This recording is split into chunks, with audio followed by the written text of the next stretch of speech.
This Week in Agribusiness.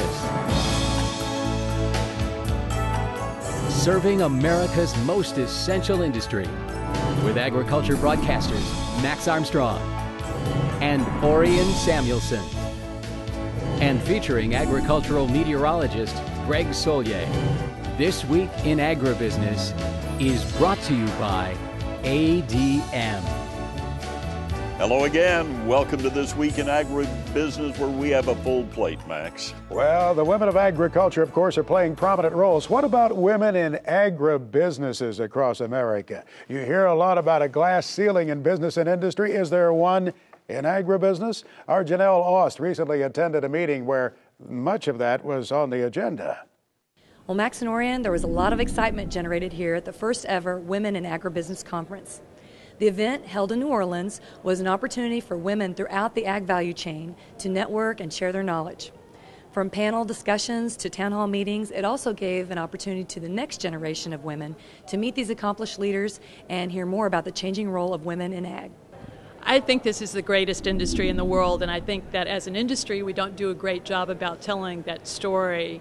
A lot of people don't have a very clear understanding of all the many types of ways that you can be involved. Science is a great path to come in. There's room for economists and breeders and people, crop scientists, but also so much of our industry now depends upon communications, it's marketing, it's other ways to get in and to really have a great set of experiences. At the conference, we heard that even though women are getting about half of the ag science related degrees, that doesn't seem to transition to the boardrooms.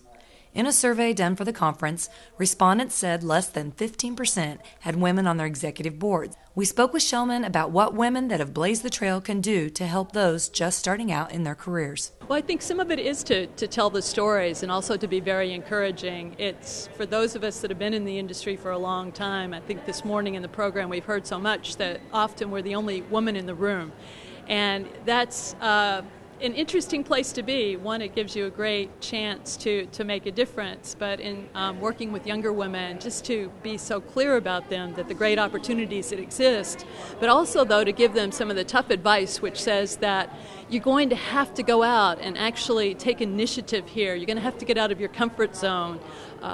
Businesses now, companies, the industry expects people, they need people that have an international perspective, that can think beyond their farm or their county or their state, even their country now. Beyond all the information shared in the program itself, the conference was a great opportunity to connect and share advice. I attended this conference to have an opportunity to network with so many women leaders in agribusiness, since that is what eventually I want to do. I want to be a leader in agribusiness as well. And it's a great opportunity to network with different companies and to get a different perspective on how people view the global and U.S. issues that go on with agriculture, to get different viewpoints to maybe be able to think about it in another way, and also to take back the experience to ASU and encourage other students to attend the conference in the future. Vicki Say with the Kellogg Company summed it up for the group with advice for the next generation of women setting their sights on a career in agribusiness. Be open to the opportunities. Understand that you may have an interest that seems very narrow at the time, but cultivate that and then look at what other doors open for you. And don't hesitate to ask questions and to talk to people and to ask for mentorship and for advice from people who've been in the field. You learn something from everyone you meet. Well, this successful group of women all have similar attributes in common. They're all very talented and very driven, and they're hoping to help pave the way for the next generation of agribusiness women. Reporting from New Orleans, I'm Janelle Aust for This Week in Agribusiness.